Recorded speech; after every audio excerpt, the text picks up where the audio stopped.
What's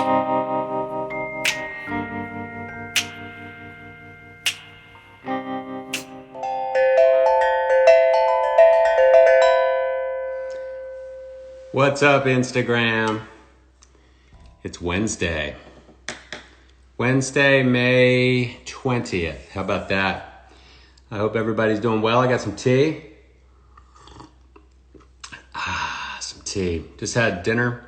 Some takeout from my favorite restaurant, Stella's. Some Greek food here in town, and go there all the time. Or I used to go there all the time. Now we just get takeout once a week. And yeah, man, I'm flying solo tonight. I'm just kind of, I don't know, I kind of wanted to just talk tonight. And what's up, Amy Gilbert Carter? How you doing? Old college friend. We had some nice exchanges on some DMs a couple weeks ago. I hope you're doing great today. Donna Ward knows that Stella's is great. OMG, love Stella's.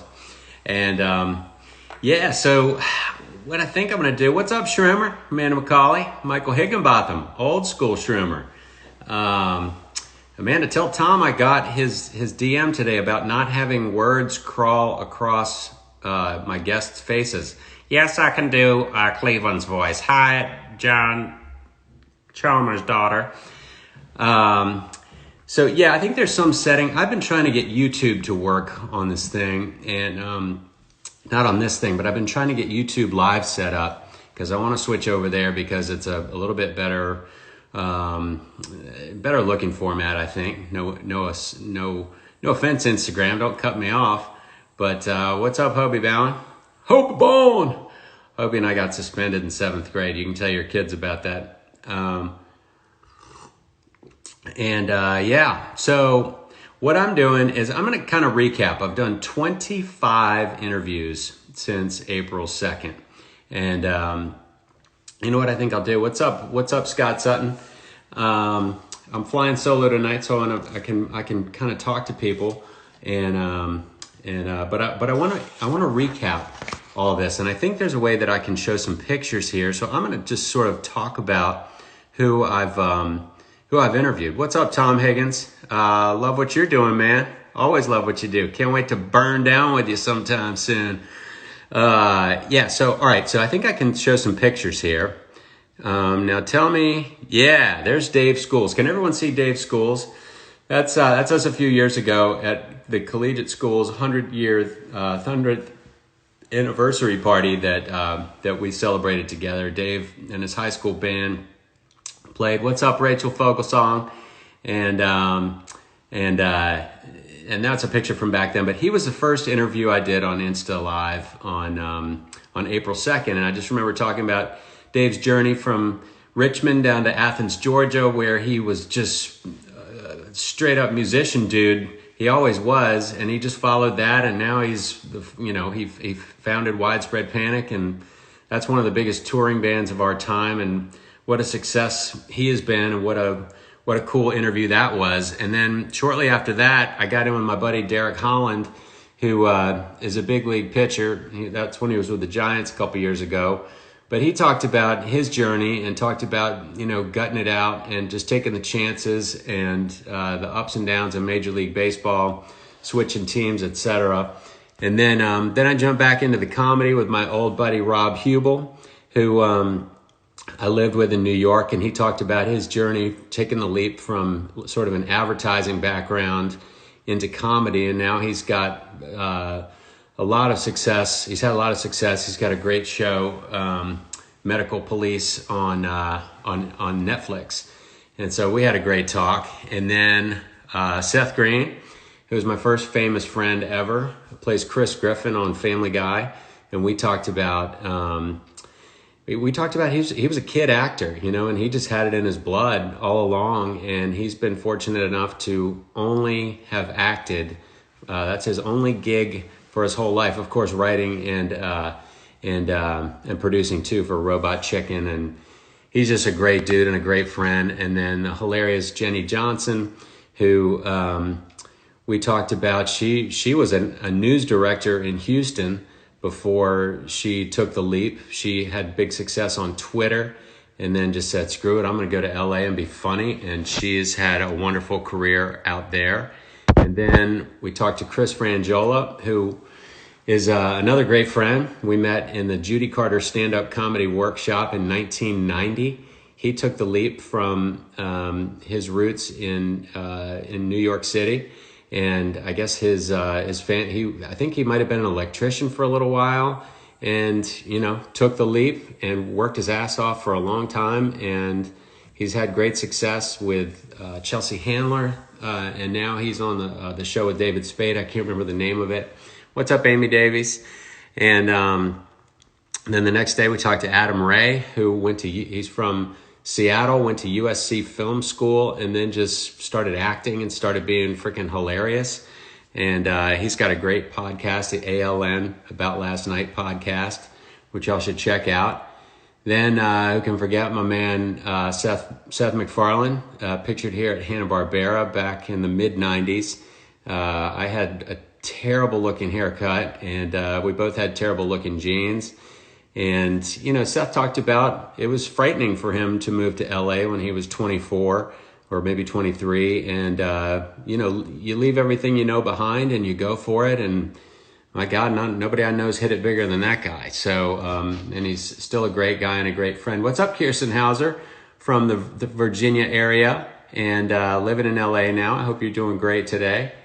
Then I interviewed Craig Robinson, who, these stories are just great. He was a school teacher in Chicago and won a comedy contest. He was doing stand-up at night, won a comedy contest in Montreal, got representation and moved to LA, and, boom, he's everywhere now. And a wonderful friend, wonderful guy. He played Freight Train, Cleveland's father, on the Cleveland Show. Then Gary Janetti, who wrote Do You Mind If I Cancel, that hilarious book, which I highly recommend. And Gary actually has many wonderful anecdotes from his life in that book. And I met Gary, my first day on Family Guy was his first day on Family Guy back in 98. And we rode the elevator up together when the Family Guy office was at King of the Hill.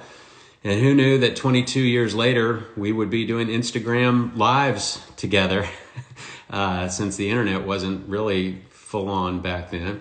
Amy Gilbert, I'm glad you bought that book. You're going to dig it if you haven't started yet. And then Patrick Warburton, Putty, Joe Swanson. Oh, Joe. Another guy, just a huge acting career. He acted and modeled and grew up in Southern California and, just found his groove and just is a hilarious guy and a great guy.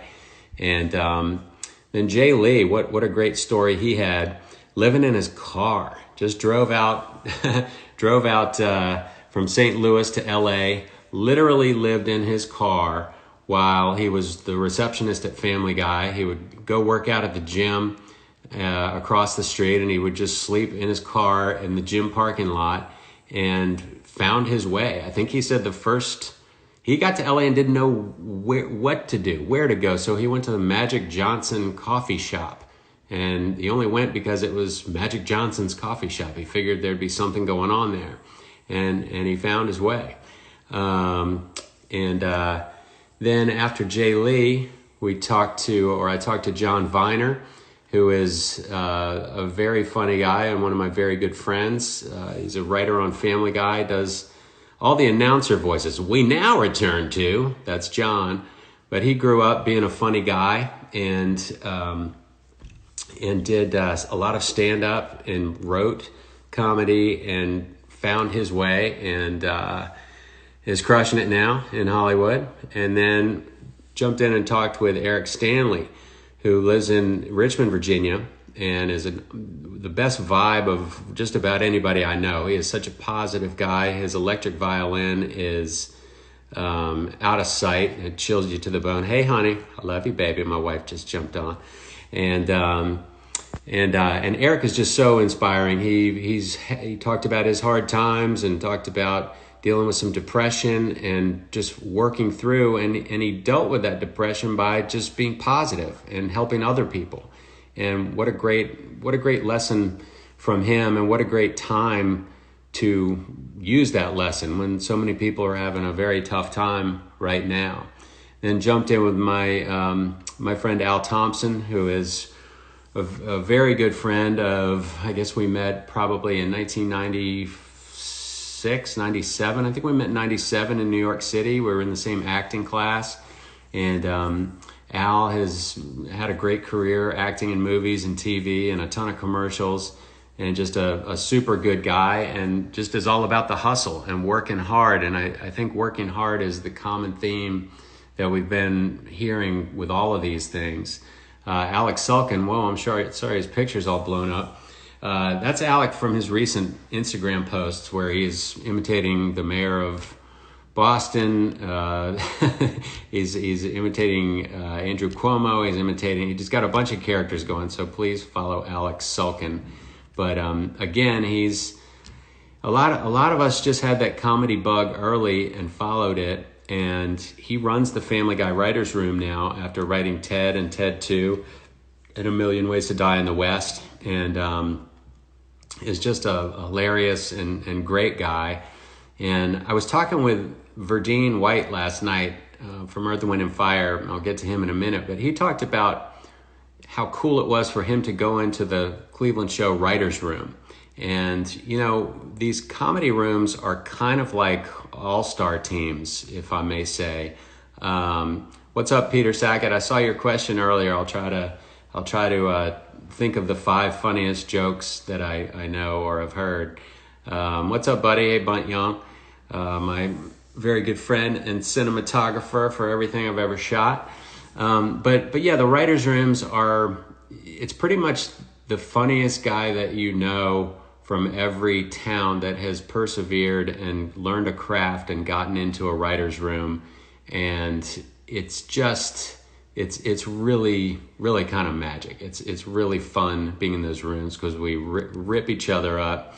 We rip everybody up. We say everything that you can't say publicly that is funny. And, you know, Alec is a big part of that. And in fact, you know, as I mentioned, runs the Family Guy room. So, along with Rich Appel, who's coming up here too. And then next we had Julius Sharp, who, another guy, he went to Columbia. He was studying some sort of physics, I think. I can't remember, astrophysics maybe. He's like clearly a very smart guy, but told the tale of not really caring about that and just wanting to be funny after he had moved blindly to San Francisco to find his way, and like just had some very funny stories about just really taking big swings to try to do something different and do something cool. And Goldie, as we know him, is one of the funniest guys I know, and loved catching up with him. And then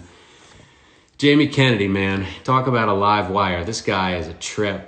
I met him on the Cleveland Show. Actually, I met him way back when we were both doing early stand-up, and he was far ahead of me at that point. I met him briefly, and then he played Federline Jones, the kind of white wannabe rapper of Cleveland's stepdaughter, Roberta.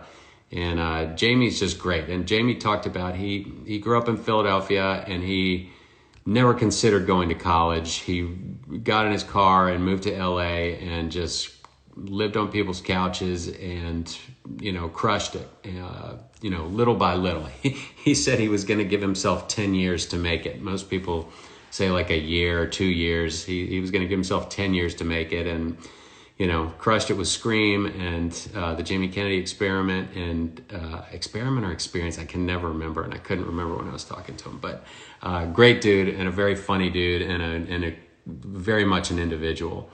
And then Rich Appel, my creating the Cleveland Show partner. Rich and Seth and I created the Cleveland Show, and Rich and I ran that show. Now he runs Family Guy with Alex Sulkin. A big career change for him. He grew up in Chicago, went to Harvard Law.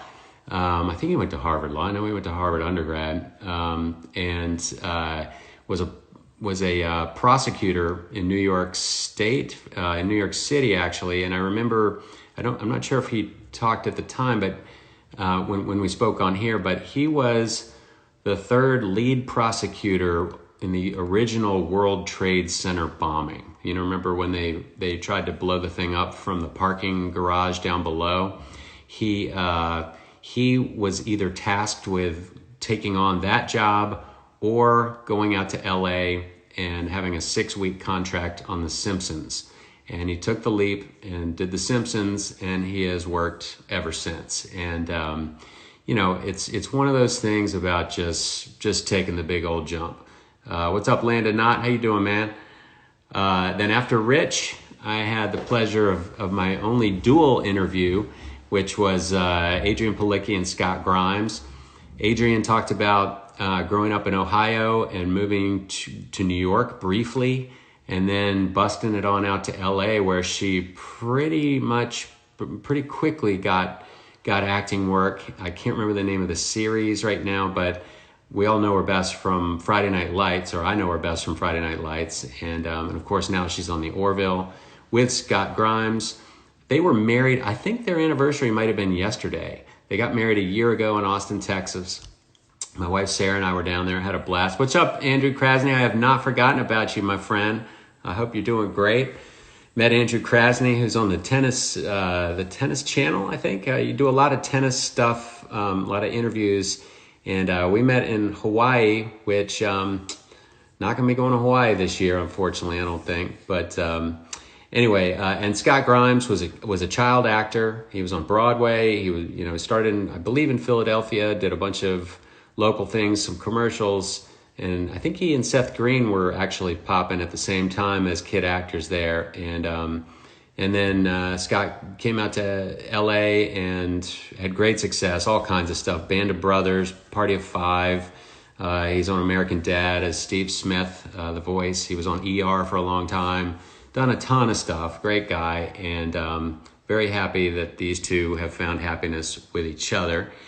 Then the next week we jumped in with Todd Frazier, who has been on a bunch of different major league teams. He came up with my team, the Cincinnati Reds. I met him at spring training many years ago, 10 years ago probably, and he at the time was in Double-A baseball. And I remember talking with him and talking with other people that knew him, and perseverance was a big part of his success. He was great, always a great athlete. He was on. When he was 12, his team won the Little League World Series, the entire thing for the whole world. And I believe in that game, the title game, he may have been 4 for 4 with a home run or two. He was always a stud, and not many of those stud kids go and get to be big leaguers. But he ate peanut butter and jellies, and he rode the bus 14 hours for years and years and years. And then got his shot with the big leagues, and he's made good on it. Won the home run derby at the All-Star weekend, I think in 2015. Just a great guy, a hilarious guy, and got a heart of gold. And actually, I'm glad I'm remembering this now. I still owe him some swag for his buddy, which I'm going to mail out soon. Then after him came Reagan Gomez, who I met playing, she played Roberta on the Cleveland show, and turned out that was her first ever voiceover audition. Reagan grew up, she was kind of like the only black kid at a Catholic school, and I think that was in Philadelphia as well. So many of these people are from Philadelphia, and I think after 8th grade, she and her mom went to LA for the summer, and she booked a regular gig on a sitcom. It was, what was it called? It was Robert Townsend's show. I can't remember the name of it at the moment, but she found immediate success. And over the time that she was acting, she basically just wanted to do more than just act. She wanted her real voice to be heard. So she started writing and started producing. And so she's done a bunch of internet series. Thank you, Jay Jameson. The name of the show she was on is Parenthood, or was Parenthood.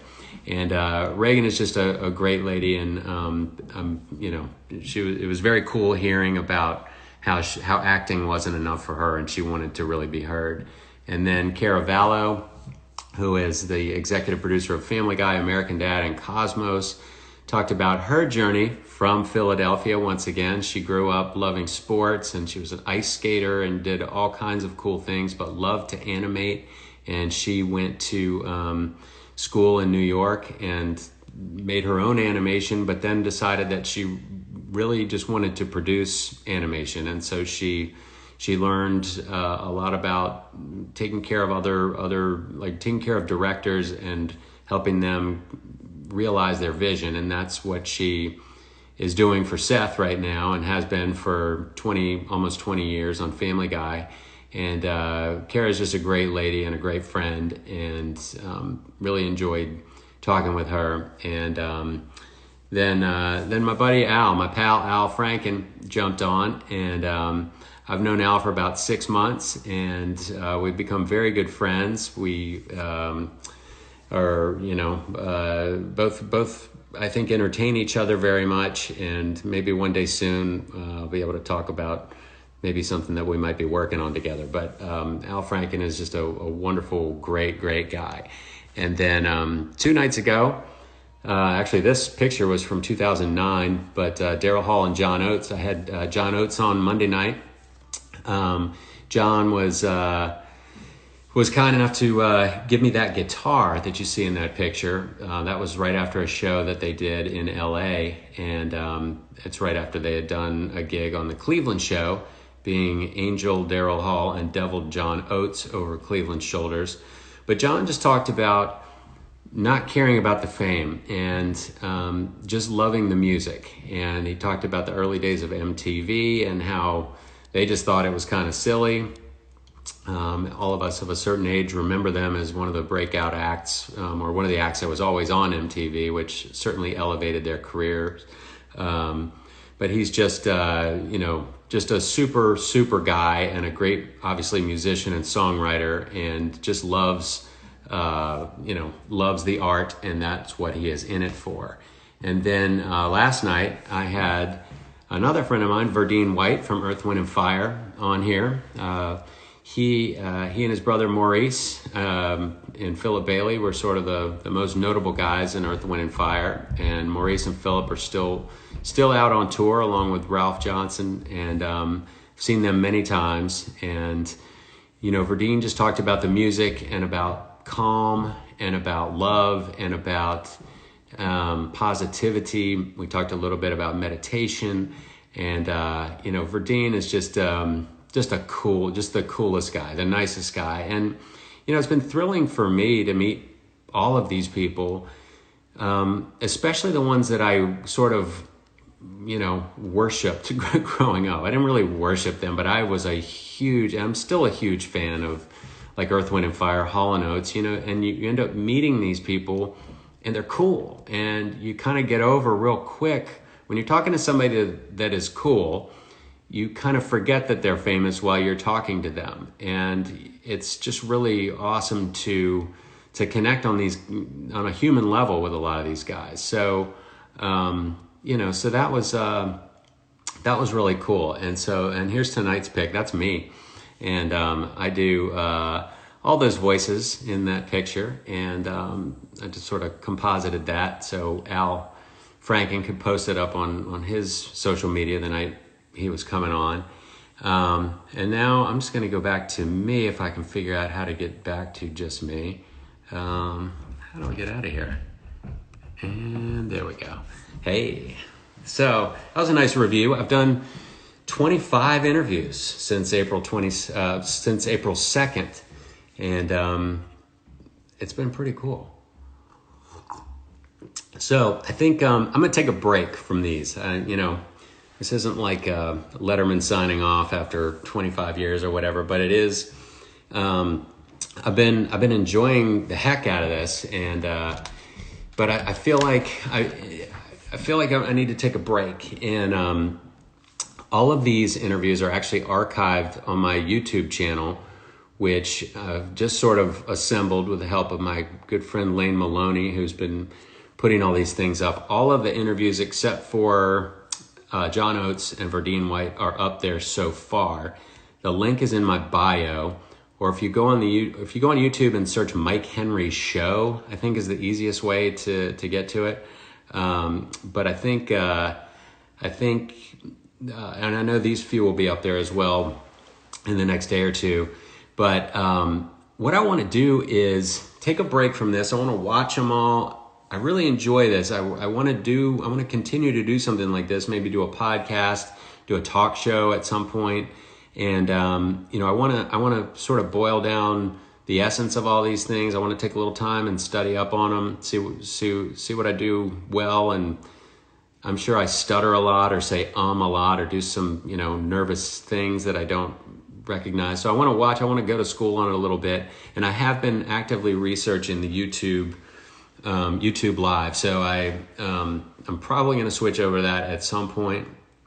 And we'll definitely continue to be posting and stuff on here and interacting with people. And so what else was I going to say? I think it's really, this time is so weird. I just kind of want to take a minute and just reflect on this. April 2nd, I'm like, holy crap, man. I've been doing this for about, 7 weeks or something. I took a week off, but think about how this time is just marching.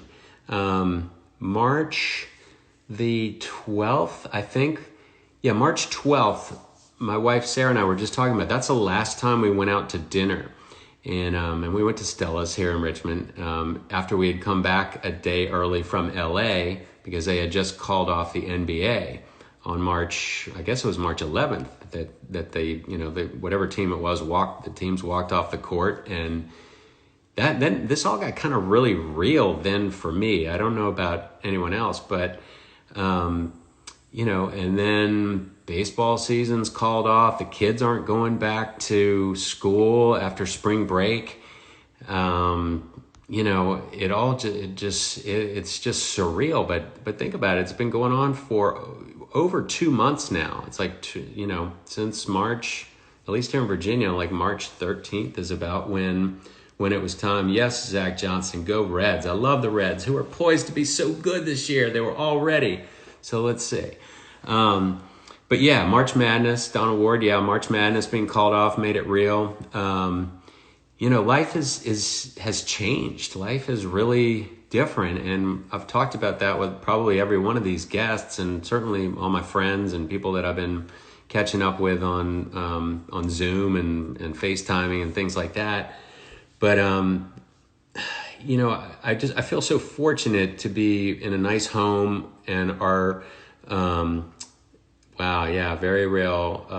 You've been self-isolating since March 14th, Amy Gilbert Carter. I feel very fortunate that we are still comfortable, and that we, other than not being able to travel or not being able to, do the things we usually do, go out to dinner, and the kids are, of course, missing their things. My daughter is missing a big dance show that she was going to be in the first weekend of June that she was supposed to be practicing for all up until then. My son missed his 10th grade JV baseball season. There's great loss, and this isn't even, life and death loss here as far as my experience goes. I know a couple of people who have had it and who have gotten over it, fortunately have recovered fine.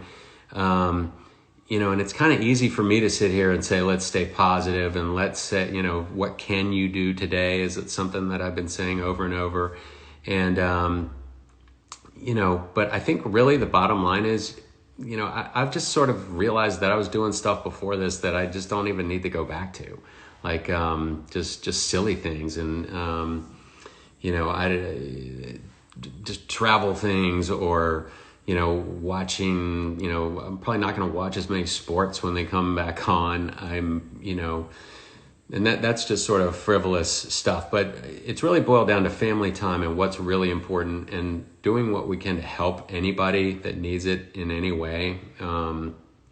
Whether it's, I talked with somebody recently about an old teacher at my high school who was just walking down this, was at the school, and he didn't see me. I was sort of parked on my phone or something after I dropped my son off. But he was just walking along, and he had been a teacher there when I was there. Charlie Blair, actually, is his name. And I just saw him walking along, sort of in the distance, or I would have said hey if we'd made eye contact. But he was just walking along, and there was a candy wrapper or something on the ground, and he just picked it up and kept walking. And I was like, isn't that it? You know, like why don't we just why don't we all just pick up that candy wrapper at least? You know, why don't we do what we can to help each other out? And I really believe there's a lot more of that going on right now than there was before March Madness got called off. So, you know, but again, it's easy for me. I'm not on the front lines. I haven't lost anyone that I know to this. And, you know, I'm in a fortunate financial situation at this point in my life, which was absolutely not always the case. But, you know, I just think we need to be grateful for what we do have and helpful in any way that we can.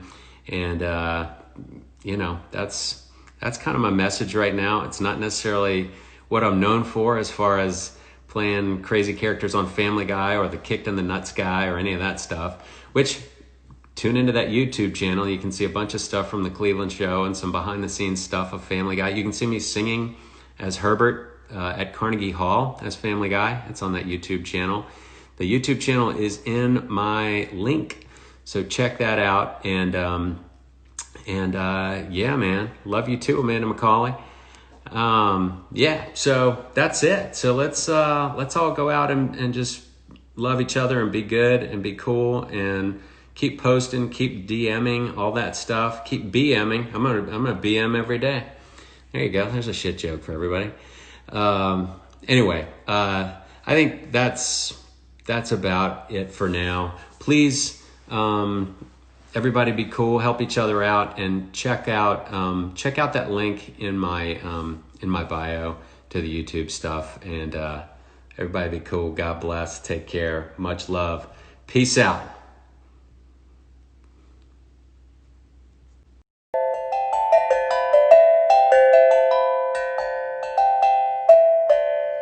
Hey, Instagram, what's up?